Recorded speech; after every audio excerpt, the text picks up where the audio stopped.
Olá, alunos do 7º ano, espero que esteja tudo bem com vocês.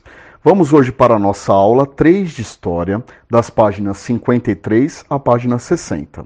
Hoje o nosso tema é a Reforma Protestante e a Contra-Reforma Católica. Vamos entender? Para que nós possamos entender, nós vamos relembrar a aula anterior, que eu falei sobre a Reforma Protestante.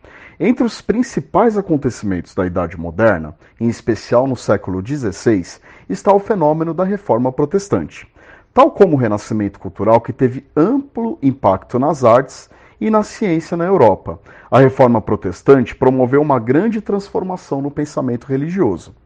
Então vamos lembrar o que são as indulgências, tem a definição.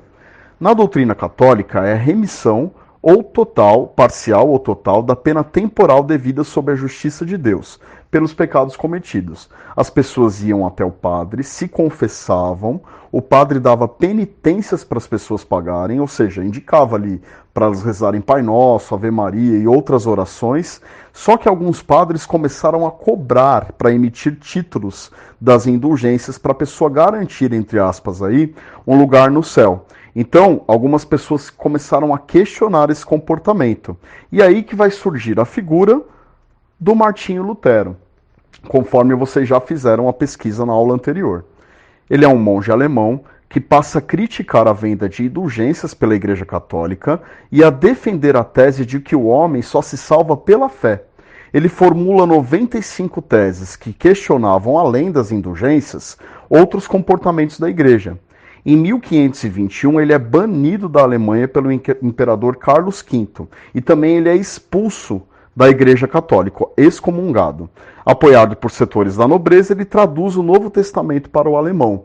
Então, algo super interessante. Antes, a Bíblia só era em latim, ele faz a tradução para as pessoas compreenderem. Porque vocês imaginem que a Bíblia não sendo traduzida, as pessoas não entendendo ali o latim, ficaria complicado porque o padre ele podia dar a interpretação que ele queria para a Bíblia. Então Lutero afirmava que Deus escolhia as pessoas que teriam fé. Portanto, todos poderiam ou não nascer predestinados a ter salvação. Seguir uma religião deveria ser uma escolha pessoal. Predestinado, aquele que foi destinado por Deus à glória eterna.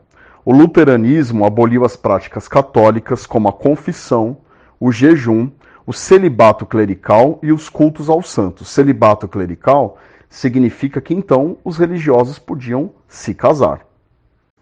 O protestantismo de Lutero se expande pela Europa. Então nós vamos ver aí que na França vai surgir o calvinismo, na figura do João Calvino.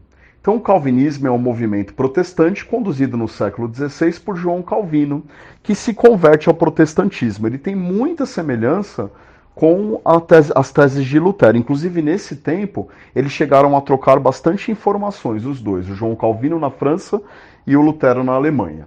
Surge também na Inglaterra a Igreja Anglicana, em 1534, por meio do rei Henrique VIII, que aproveitou um conflito pessoal com o Papa, desencadeando pela decisão real de anular seu matrimônio com Catarina de Aragão, para separar de uma vez sua igreja da esfera romana, representando assim a liberdade de uma igreja que sempre se desenvolveu de forma autônoma.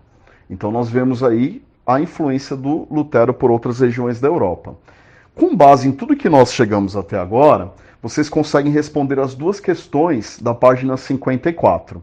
Então a questão 1 da página 54 pede para que vocês expliquem com as palavras de vocês o que é a Reforma Protestante. E na 2, explica as principais características da Reforma Protestante e a relação que ela tem com o período moderno. Nós podemos citar aí a liberdade de culto. Por exemplo, o nosso país é um país laico, em que eu posso ter a religião que eu quiser. Agora nós vamos falar da Contra-Reforma. Então, o que significa a Contra-Reforma? A Igreja Católica começou a perceber que ela estava perdendo muitos fiéis. Então ela se reuniu no chamado Concílio de Trento, lá na Itália. Esse concílio é uma reunião de vários religiosos, aconteceu entre os anos de 1545 até 1563. Qual que era o objetivo ali? dar novamente vazão para os tribunais da Inquisição, que nós já estudamos em aulas anteriores, e também começar a perseguir todas aquelas pessoas que estavam questionando aí os dogmas da Igreja Católica. Com isso surge a Companhia de Jesus, fundada pelo espanhol Santo Inácio de Loyola. Foi uma das principais ordens católicas fundadas no século XVI e segue sendo influente até os dias de hoje. Nós lembramos muito aí da figura dos jesuítas, que eram aqueles monges que tinham como missão expandir a doutrina católica nos povoados indígenas. Então, aqui no Brasil, eles tinham o objetivo principalmente de catequizar os índios. Tudo bem?